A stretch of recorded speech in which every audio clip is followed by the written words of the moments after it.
She had told the vampire king to his face that his rule had destroyed her family, in front of his entire court, in the voice her mother used when she was done being patient.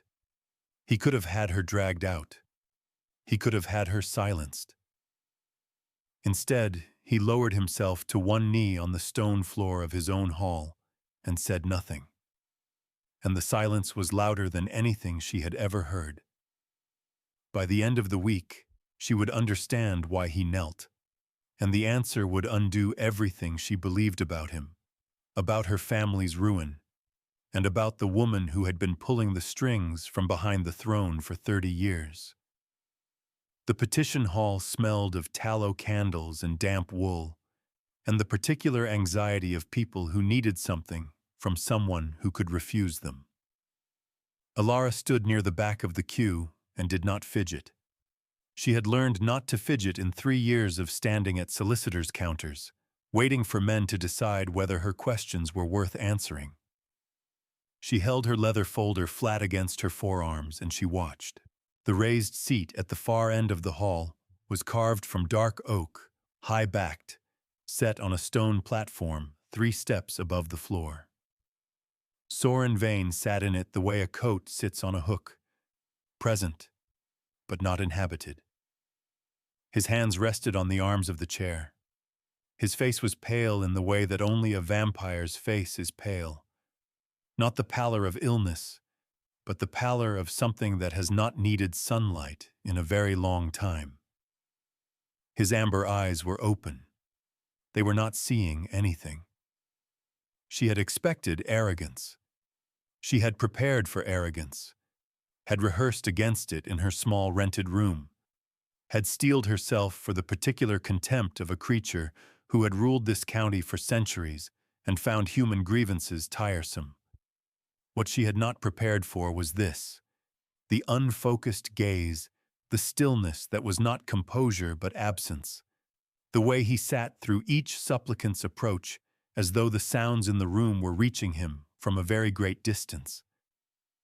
Lady Ashworth stood at his right.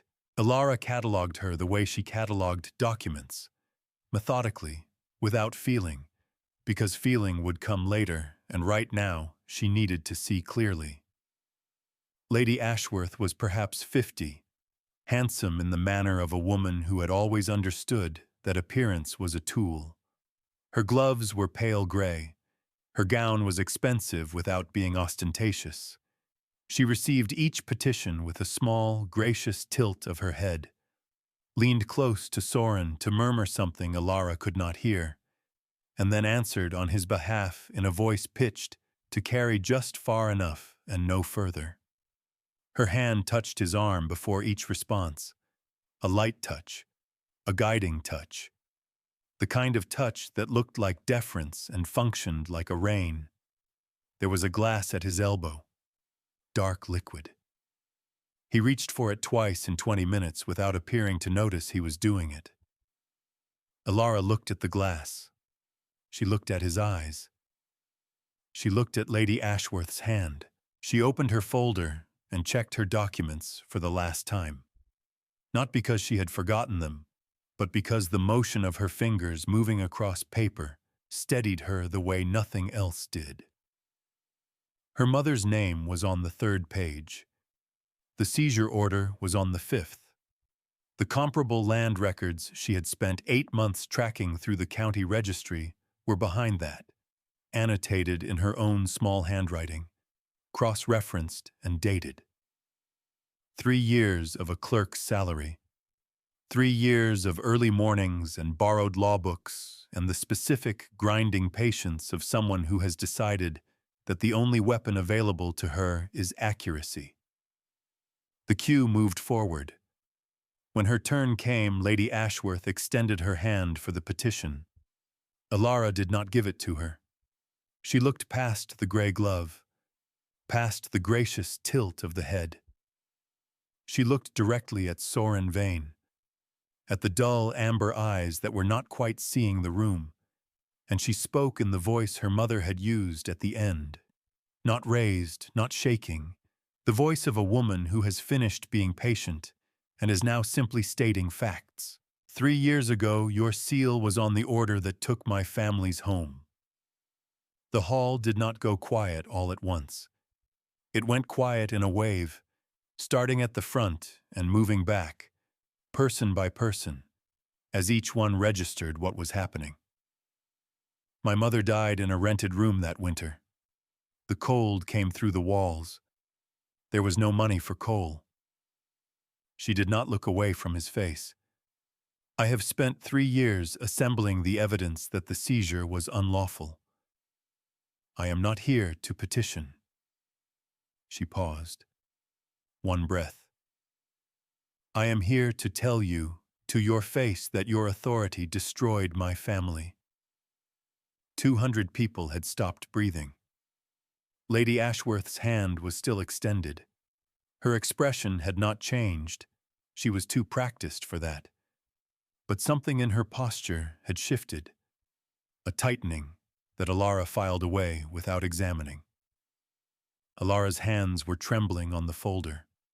She could feel it, the fine, constant vibration of 3 years of controlled fury, finally given a direction. But her chin was level. Her voice had not cracked. Her eyes had not left his face. She waited. His eyes changed. Not the color, the focus. Something behind the dull amber sharpened, slowly, the way a gas lamp brightens when the pressure is turned up, a gradual illumination that changed the quality of everything it touched. He looked at her, actually looked, with the full weight of something very old and very awake, in a way that suggested no one in this room had been truly looked at in a very long time. Lady Ashworth stepped forward. Her hand moved to his arm. The steering touch, smooth and practiced and invisible to anyone who had not been watching for it. Soren stood. The hall flinched.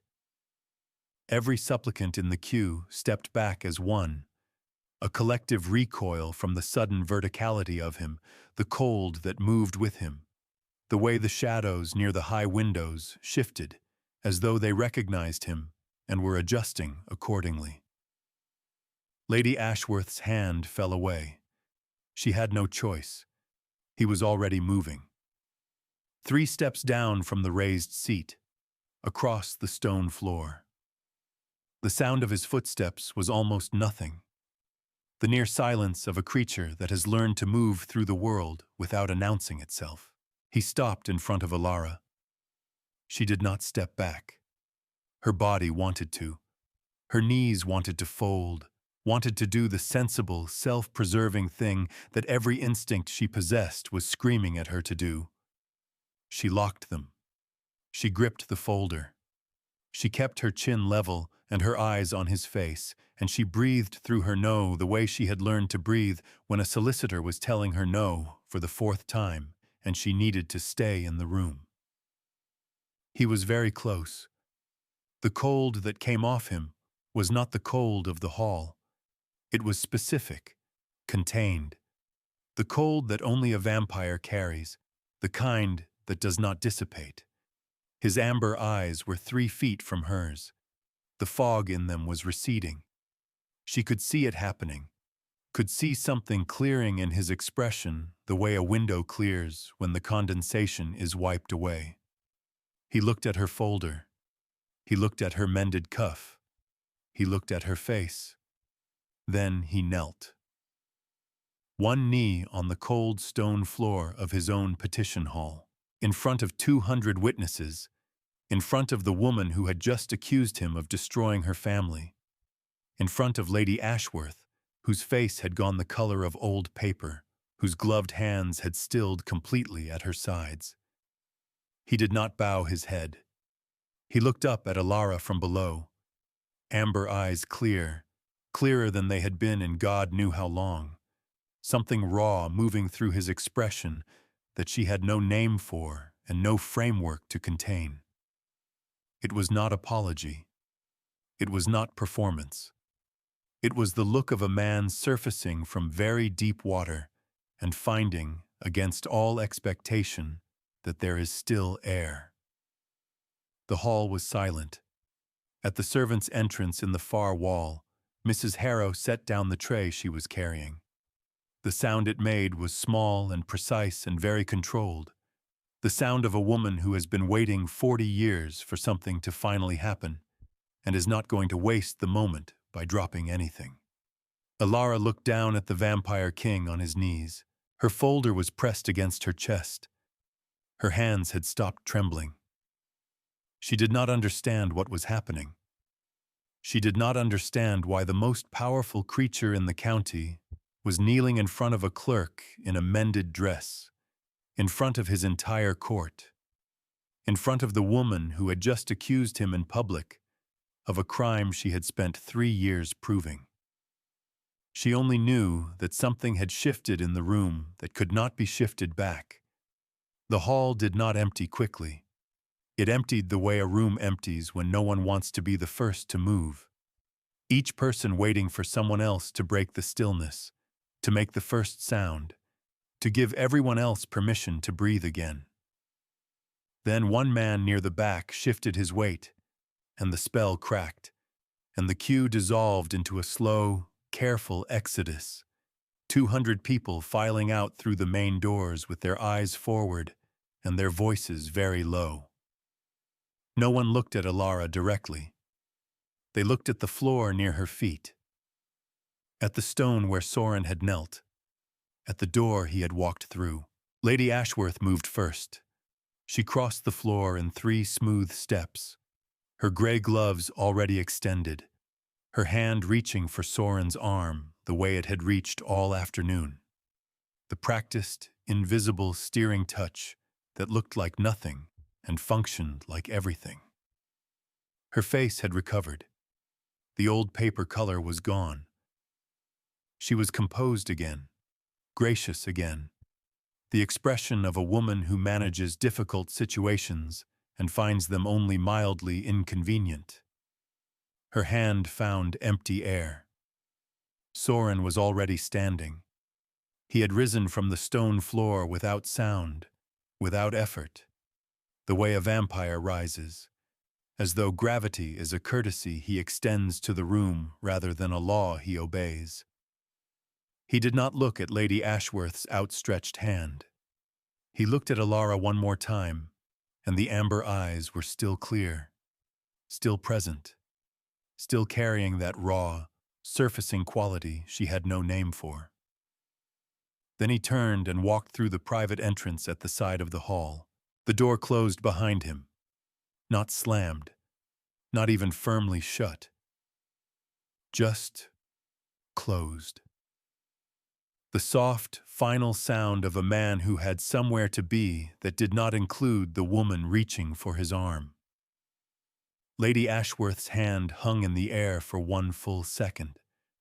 Elara watched her lower it, watched her fingers curl slowly back into her palm, watched the composure hold, because it was very good composure. 30 years of practice, the kind that does not crack in public. But something in the set of her jaw had changed. Something had been calculated and filed away. Her eyes moved to Elara. "Miss Thornberry." Her voice was warm, precise, the warmth of a woman who uses warmth as a tool. "You have had a long journey. I will have your petition reviewed in the usual manner." "I did not submit a petition," Elara said. A pause. Small. Controlled. "No," Lady Ashworth said. "You did not." She tilted her head. The gracious gesture, the one that looked like acknowledgement and felt like assessment. "We will speak tomorrow, when things are calmer." She walked out through the main doors. The hall was empty. Elara stood in the middle of it, with her folder pressed against her chest, and her heart hitting the inside of her ribs in a way she refused to show on her face. The tallow candles were burning low. The smell of damp wool and anxiety was fading. The stone where Soren had knelt was just stone again, cold, gray, indifferent. You should not leave yet. Mrs. Harrow was at her elbow. Elara had not heard her approach. She had not heard her cross the floor, had not heard the servant's entrance open or close. The housekeeper was simply there, solid, unhurried, with the particular stillness of a woman who has spent 40 years moving through a house without disturbing it. She was perhaps 60, with a face that had decided a long time ago that it was not going to perform anything it did not mean. I have said what I came to say, Elara said. You have said what you believed. Mrs. Harrow looked at her steadily. You have not yet said what is true. There is a difference. She paused. The pause was not dramatic. It was the pause of a woman choosing her words the way a carpenter chooses a joint, for fit, not for effect. The East Wing has a guest room. I will make it up. Elara looked at the servant's entrance. She looked at the private door Soren had walked through. She thought about the rented room waiting for her in the village. The narrow bed, the cold hearth, the landlady who would ask no questions because she had learned that Elara never answered them. She thought about Lady Ashworth's eyes moving to her face, the calculation in them. We will speak tomorrow, when things are calmer. She stayed. The East Wing guest room had a fire and a writing desk and a window that looked out over the grounds. The grounds were dark.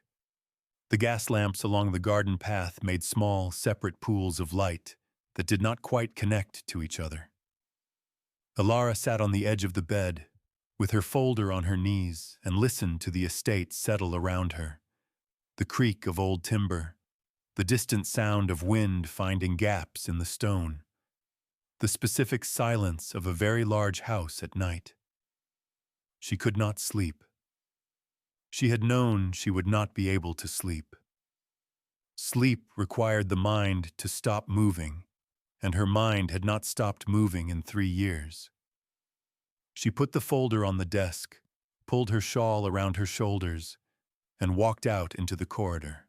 The clerk's instinct, the need to understand a space by moving through it, to read a building the way she read a document, methodically, from the outside in, until the structure of it made sense. She had done it in every solicitor's office she had ever worked in. She had done it in the county registry. She did it now. The corridor was lit by a single gas lamp at the far end, turned low. The shadows were long and specific, the kind of shadows that gather in old houses and seem to have opinions about the walls they fall across. Her footsteps were quiet on the runner carpet. She kept her hand near the wall without touching it, a habit from the solicitor's office, from years of moving through rooms where she was not entirely supposed to be. She found the study by the smell, not a bad smell, a chemical smell, faint underneath the beeswax and old paper and the particular dry scent of a room where documents are kept. She had catalogued enough poison cases in 3 years to know what a chemical edge smelled like. She had cross-referenced enough pharmaceutical records to know that the smell did not belong in a study. The door was not locked. She pushed it open. The room was Lady Ashworth's. She knew it immediately, the way you know a room belongs to a particular person before you have seen anything specific. The desk was large and very ordered. The drawers had brass locks, all of them engaged. The bookshelves held ledgers, not books, row after row of them, dated on the spines, going back 30 years. On the desk surface, a tray, a glass with dark residue at the bottom, a small brown bottle stoppered with no label. Elara looked at the glass. She looked at the bottle. She did not touch either of them. The chemical edge was stronger here. She had smelled something like it once, in a case involving a mill owner and a slow, quiet inheritance. The solicitor had described the compound in his notes, the way it dulled the faculties gradually, the way it produced a fog that the subject experienced as fatigue, as distance, as the simple difficulty of being present in a room. The way a man might sit in his own petition hall and not quite see the people in front of him. Her hands went cold. She backed out of the room. 1 step, 2 steps, into the corridor. Her shoulder blades against the opposite wall. Her folder. She had brought it without thinking, the way she always brought it. The way it had become an extension of her hands, pressed flat against her chest. "You found the tonic." Mrs. Harrow was in the corridor. Not waiting, exactly. Standing. The way a woman stands when she has been standing in corridors for 40 years and has learned that patience is not a virtue but a skill. "What is it?" Elara said. "She calls it medicine." Mrs. Harrow looked at the study door. Her voice was flat, factual. The voice of a woman reporting weather she had endured for decades and had stopped expecting to change. She has been giving it to him every morning for 30 years. Elara said nothing. She waited. She had learned in 3 years of solicitors' offices that silence was the most efficient tool for making people continue. "He was not always like you saw him today." Mrs. Harrow's jaw moved slightly, the way a jaw moves when a person is choosing between several true things and selecting the most useful one. "He was not always dull. He was not always still." A pause. "He was sharp once, present. He was the most terrifying and the most just thing I had ever served." She looked at the study door. She made him manageable, and then she managed everything. The gas lamp at the end of the corridor hissed softly. The shadows shifted. Elara looked at the closed study door. She looked at the small brown bottle she could no longer see but could still smell. That faint, specific chemical edge that had no business being in a study, and every business being in a poison case file. 30 years. She pressed the folder harder against her chest and walked back to the east wing. She opened the folder on the writing desk and found the seizure order. She had read it perhaps 100 times. She had read it in rented rooms and solicitors' offices and the county registry, by candlelight and gas lamp, and the gray winter light of early mornings. She had always read it the same way, as evidence of cruelty, as proof of the thing she had come here to confront. The seal at the bottom was real. She had verified that. The seal was Soren Vane's. She looked at the signature. Then she reached into the folder and pulled out a land record from before Lady Ashworth's appointment. A boundary dispute, 32 years old, settled in the county court. Soren's actual signature at the bottom. The signature of a man who had been present and sharp and, according to Mrs. Harrow, the most terrifying and the most just thing she had ever served. Elara set the 2 documents side by side. She looked at them for a long time. The seal was real. The signature was not. The hand was different. Not dramatically, not in a way that a layman would catch, but she was not a layman.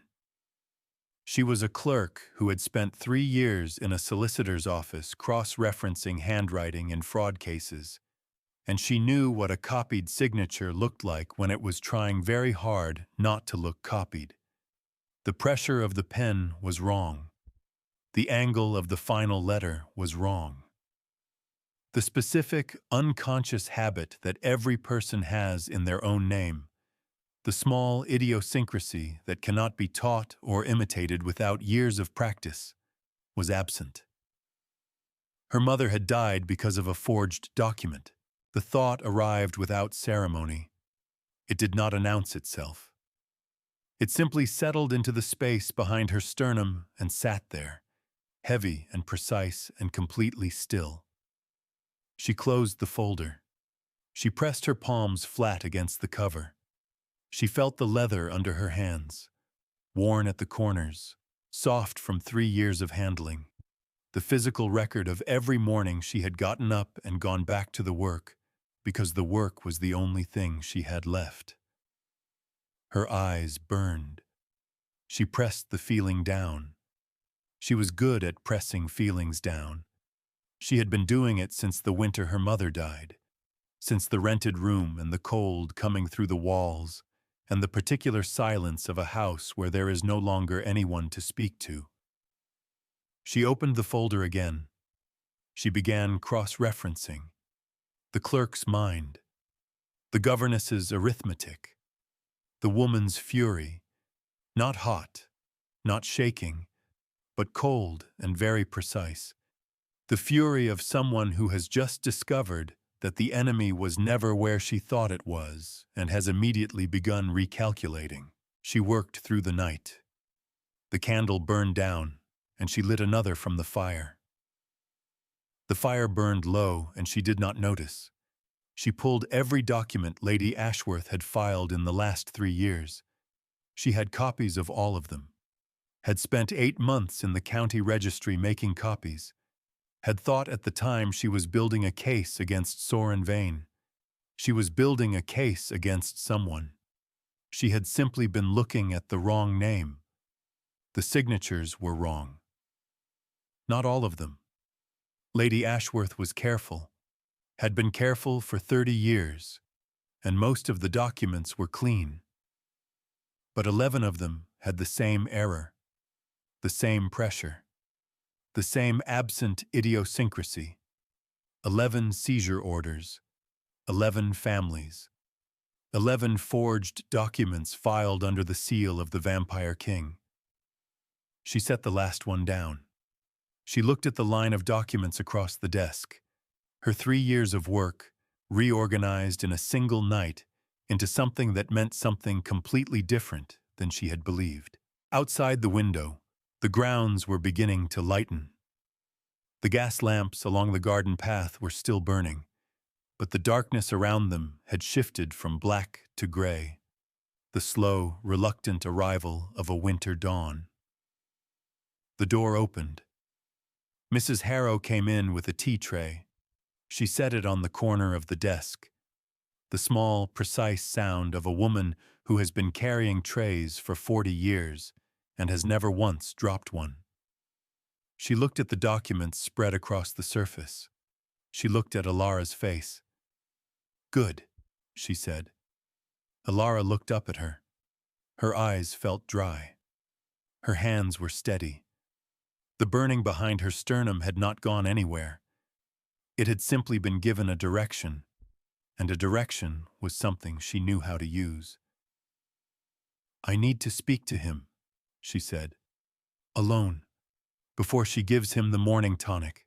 Mrs. Harrow picked up the empty candle stub and replaced it with a fresh one from her apron pocket. She did not look surprised. She looked like a woman who has been waiting for a specific sentence for a very long time and is not going to waste the moment by reacting to it. "You have until 7, she said. She is punctual." The silence in the study lasted exactly as long as it took Lady Ashworth to understand that it was not going to end in her favor. Then she spoke. "You do not understand what I have done for you." Her voice was still warm, still precise. The warmth of a woman who has used warmth as a tool for so long that she has forgotten it is a tool, who has confused the instrument with the intention, the management with the care. She rose from the chair, her gloved hands unclenched. She moved toward the desk with the smooth, unhurried purpose that had carried her through 30 years of difficult rooms, and her voice was already building the architecture of an explanation, the reasonable and gracious structure of a woman who has always been the most intelligent person present and has always, eventually, made that intelligence felt. "The darkness was real," she said. "What he was before, what he became in the bad years, you did not see it. I did. I was the only one who stayed. Her eyes moved to Soren, not to Elara, to Soren. The amber eyes that were burning and clear and aimed at her with the full weight of 498 years of intelligence that she had spent 30 years administering into fog. I kept you functional. I kept this county from tearing itself apart. I kept you from Ashworth. One word. Quiet. The room carried it the way the room carried everything he said. Not because of volume, but because of weight. The weight of something that has been silent for 30 years and has finally, at last, decided to speak. She stopped. His hand was still on the desk. Elara's hand was still on his arm. He did not look at her gloves or her composure or the gracious architecture of her explanation. He looked at her face, the face beneath the composure, the exhausted, collapsed face of a woman who has been the only person in the room who understood the room for so long that she has forgotten there was ever a version of herself that did not need to be.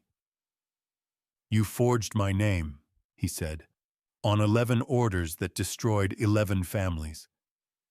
I made decisions that you were not capable of. You forged my name. Still quiet, still caring. On the order that put Catherine Thornberry's daughter in a rented room in winter, with cold coming through the walls. The warmth in Lady Ashworth's voice went out, not gradually, not with the careful management of a woman controlling her register.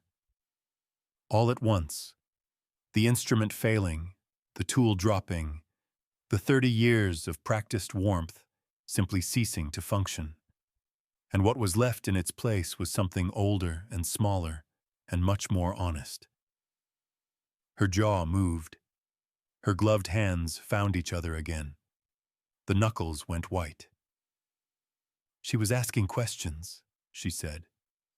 Her voice was flat now, stripped. The voice of a woman who has run out of architecture and is standing in the rubble of it. Catherine Thornberry was asking questions about the estate records, about the tonic, about the appointments I had made in your name. She was going to tell me. The temperature in the room dropped, not gradually, not the slow, ambient cold of old stone in winter. The specific, contained cold that only a vampire carries, dropping 2 degrees, 3 degrees, the air in the study going sharp and still, the shadows at the edges of the room pressing inward with the slow, deliberate weight of something that has been patient for a very long time and has now decided that patience is no longer required. The gas lamp guttered. The frost on the window thickened. The documents on the desk did not move. The air was too still for that. Too heavy. The cold pressing everything flat and silent and absolutely clear. Lady Ashworth's breath came out in a small, visible cloud. She looked at Soren's eyes. She had managed those eyes for 30 years. She had watched them go dull under the tonic's administration, had watched the fog settle and the focus soften and the terrible, ancient intelligence retreat behind the gauze she had put there. She had told herself it was necessary. She had told herself it was care.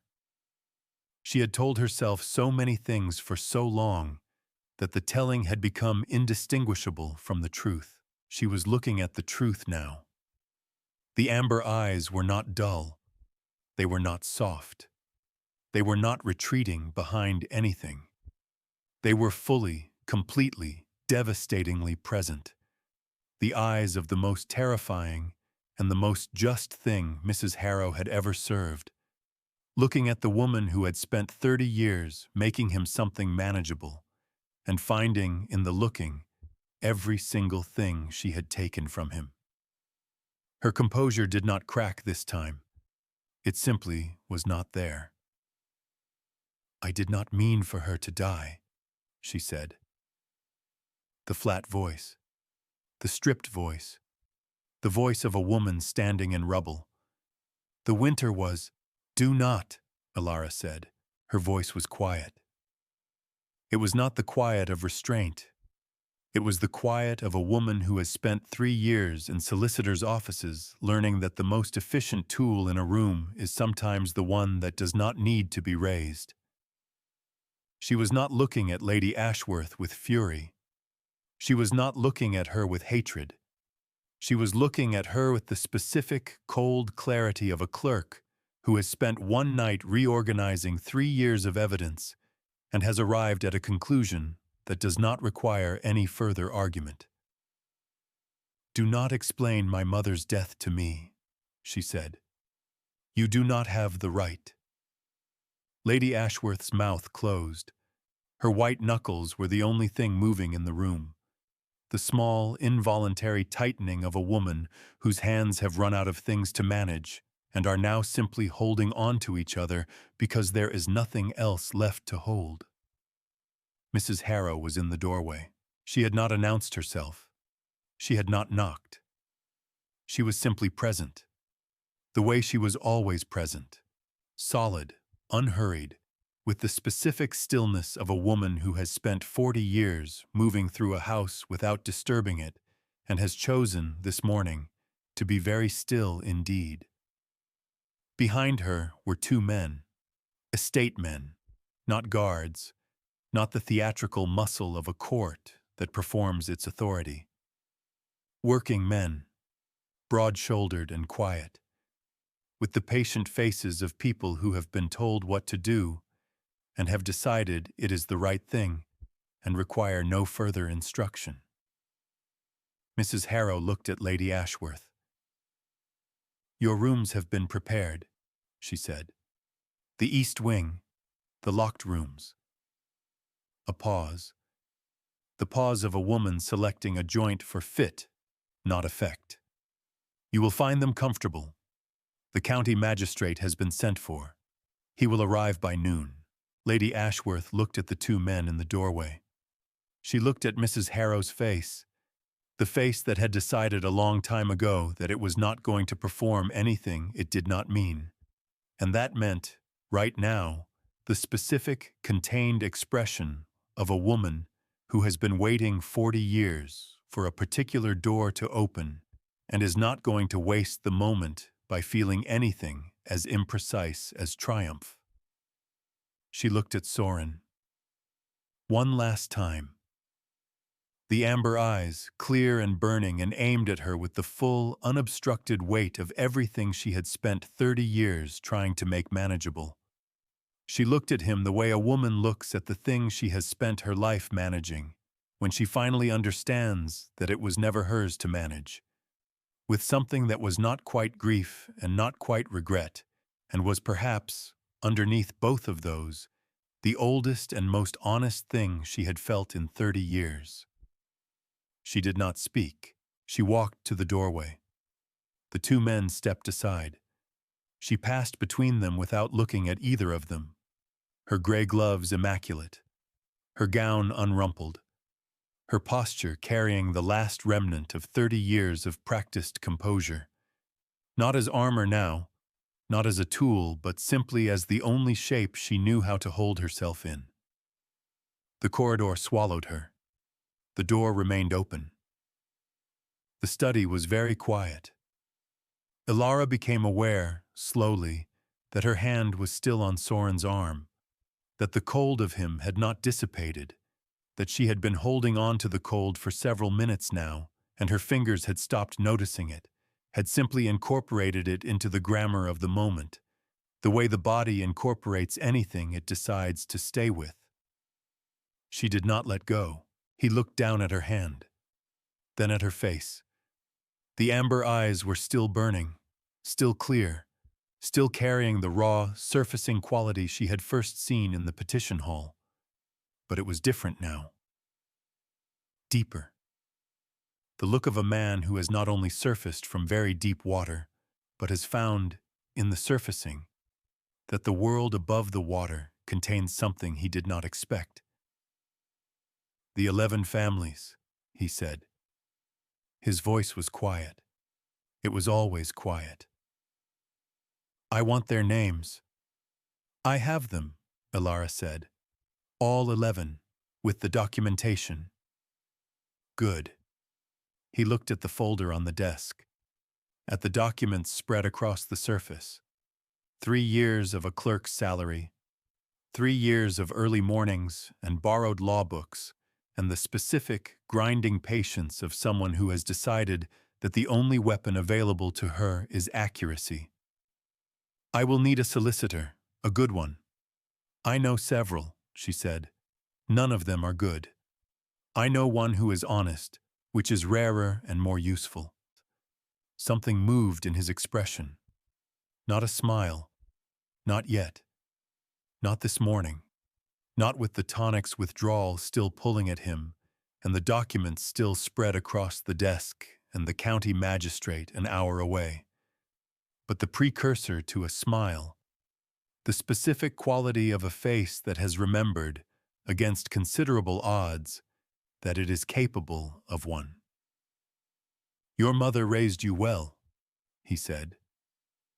The burning behind her sternum arrived without warning. She had been pressing it down for 3 years, since the rented room and the cold coming through the walls and the silence of a house where there was no longer anyone to speak to. She had pressed it down in solicitors' offices and county registries and the petition hall and the East Wing guest room at 2 a.m, with a candle burning low and the documents spread across the writing desk. She did not press it down now. She let it come. She let it sit in her chest, heavy and precise and completely still. The grief and the vindication arriving together the way they always do when a thing has been carried for a very long time and is finally, at last, set down. Her eyes burned. She did not look away from his face. Yes, she said. She did. She left the estate at 10:30. The county magistrate's carriage was coming up the drive as she went down it. She passed it on the gravel path, the 2 vehicles moving in opposite directions, and she did not look back at the house. She had said what she came to say. She had found what she had not known she was looking for. The folder was under her arm, lighter than it had been when she arrived. Not because anything had been removed from it, but because the weight of it had changed. 3 years of evidence assembled against the wrong person had become 3 years of evidence assembled against the right one, and the difference in the carrying was something she had not anticipated and could not yet fully name. The morning was cold. The frost on the grass had not melted. The yew trees stood dark against a sky that was gray and low and entirely indifferent to the things that had happened inside the house behind her. She walked down the drive with her chin level, and her eyes forward, and her footsteps steady on the gravel. At the gate she stopped. She turned and looked at the estate, the stone facade, the high windows, the gas lamps along the garden path still burning in the gray morning light. The east wing where the locked rooms were now occupied by a woman in gray gloves who had spent 30 years being the only person in the room who understood the room. The petition hall where 200 people had stopped breathing. The cold stone floor where the vampire king had knelt. She looked at it for a long time. Then she turned back to the road and walked. 3 weeks later, the county registry received 11 amended land records. The clerk who processed them was a young man who had been in the position for 8 months and had never seen an amendment of this kind. Not a correction, not a revision, but a full reversal. 11 seizure orders voided, 11 families named, 11 properties to be returned or compensated at current value, with interest calculated from the date of the original unlawful seizure. The seal at the bottom was Soren Vane's. The signature was his own. The young clerk looked at the documents for a long time, He looked at the seal. He looked at the signature, the specific, unconscious idiosyncrasy that lives in every person's hand like a fingerprint, present and unmistakable. The small habit that cannot be taught or imitated without years of practice. He stamped them, all 11, in order, with the small, precise sound of a man doing his job correctly, which is the sound that justice most often makes, not dramatic, not thunderous, but small and exact and permanent. He filed them. The registry closed at 5. The gas lamps came on in the street outside. The frost came back with the dark, settling over the county the way frost settles, without announcement, without ceremony, simply present in the morning where it had not been the night before. In 11 households across the county, 11 families received letters with a seal they had learned to fear. They opened them anyway. The most dangerous thing a person can carry into a room full of power is not a weapon. It is accuracy. It is patience. It is 3 years of borrowed law books and early mornings and the specific, grinding refusal to let the truth stay buried under someone else's signature. The most dangerous form of power is the refusal to be afraid. Not because fear is absent, but because the work is more important than the fear. And the work has always been more important than the fear. And some people learn that early, and some people learn it late, and some people spend 30 years learning the wrong lesson entirely.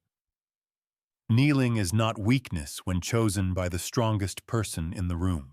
And the systems that demand obedience, that administer fog where there should be clarity, that forge names on orders that destroy families, that call management care and call control protection, those systems do not fall all at once.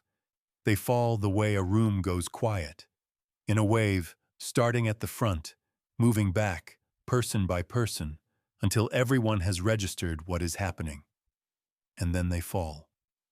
If this story stayed with you, if you've ever walked into a room full of power with nothing but accuracy and the refusal to flinch, leave a comment below. Tell me what you carried. Subscribe for more stories like this.